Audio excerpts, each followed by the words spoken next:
ಹಾಗಾಗಿ ನೀವು ಇವತ್ತು ಯಾರೆಲ್ಲ ಗುರುಗ್ರಹ ಅಂತಂದು ನೋಡಿದಾಗ ನಾವು ಸಾಮಾನ್ಯವಾಗಿ ಗುರುನ ಧನಕಾರಕ.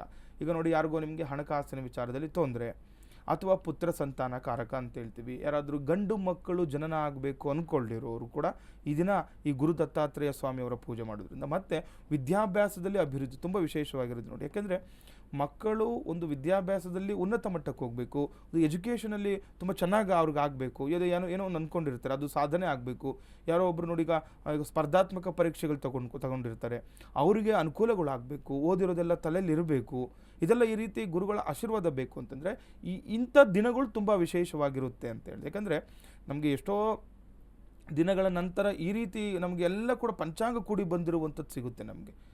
ನೋಡ್ಕೊಳ್ಬೇಕು ನೀವು. ಯಾಕಂದರೆ ಗುರುವಾರನೇ ಬಂದಿರುವಂಥದ್ದು ಪೌರ್ಣಮಿ, ಮತ್ತು ಅದರಲ್ಲೂ ಕೂಡ ದತ್ತಾತ್ರೇಯ ಕೂಡ ಜಯಂತಿ ಇರೋದ್ರಿಂದ ಈ ದಿವಸ ಮಾಡುವಂತಹ ಪೂಜೆಯಲ್ಲಿ ನಮಗೆ ಪೂರ್ಣ ಫಲ ಸಿಗುತ್ತೆ ಅಂತ ಹೇಳ್ತಾರೆ. ಯಾರಿಗೆ ಈ ಸಂತಾನಕ್ಕೆ ನೋಡ್ತಿರೋರಾಗಲಿ, ಹಣಕಾಸಿನ ವಿಚಾರದಲ್ಲಿ ತೊಂದರೆ ಆಗಿದ್ದರೆ ಆಗ್ಬೋದು, ಅಥವಾ ಏನಾದರೂ ನಿಮಗೆ ಈ ಏನೋ ವಿದ್ಯಾಭ್ಯಾಸದಲ್ಲಿ ತೊಂದರೆ ಆಗ್ತಿದೆ, ಗುರುಗಳು ಏನೋ ನಾವು ಎಜುಕೇಷನ್ ಯಾವುದೋ ಒಂದು ಓದಬೇಕು ಅಂದ್ಕೊಳ್ತಾ ಇದ್ವಿ, ಯಾವುದೋ ಎಕ್ಸಾಮ್ಸ್ ತೊಗೊಳ್ತಾ ಇದ್ವಿ, ತುಂಬ ಕಷ್ಟ ಆಗ್ತಾ ಇದೆ, ಯಾವುದೋ ಈಗ ನೋಡಿ ಎಷ್ಟೋ ಜನಕ್ಕೆ ನಾವು ಹೇಳ್ತಾರೆ, ಅಯ್ಯೋ ನನಗೆ ಒಂದು 2-3 ಮಾರ್ಕ್ಸಲ್ಲಿ ಹೋಗ್ಬಿಡ್ತು ನನಗೆ, ಈ ರೀತಿ ಎಲ್ಲ ತೊಂದರೆಗಳು. ತುಂಬ ಚೆನ್ನಾಗೇ ಓದಿರ್ತಾರೆ, ಅದಕ್ಕೋಸ್ಕರ ಎಷ್ಟೋ ಅವರು ತ್ಯಾಗಗಳನ್ನು ಮಾಡಿರ್ತಾರೆ. ಈಗ ಓದೋರು ನಾವು ನೋಡ್ತಾ ಇರ್ತೀವಿ, ಯಾವುದೋ ಈಗ ಒಂದು ಸ್ಪರ್ಧಾತ್ಮಕ ಪರೀಕ್ಷೆಗಳು ತೊಗೊಂಡಿದ್ರೆ ಅವರೇನು ಕೆಲಸಗಳು ಬೇರೆ ಕಡೆ ಗಮನ ಹೋಗ್ಲಿಕ್ಕೆ ಆಗ್ತಾ ಇರಲ್ಲ. ಯಾಕಂದರೆ ಹಗಲು ರಾತ್ರಿ ಓದೋರೆಲ್ಲ ನಾವು ನೋಡಿದ್ದೀವಿ.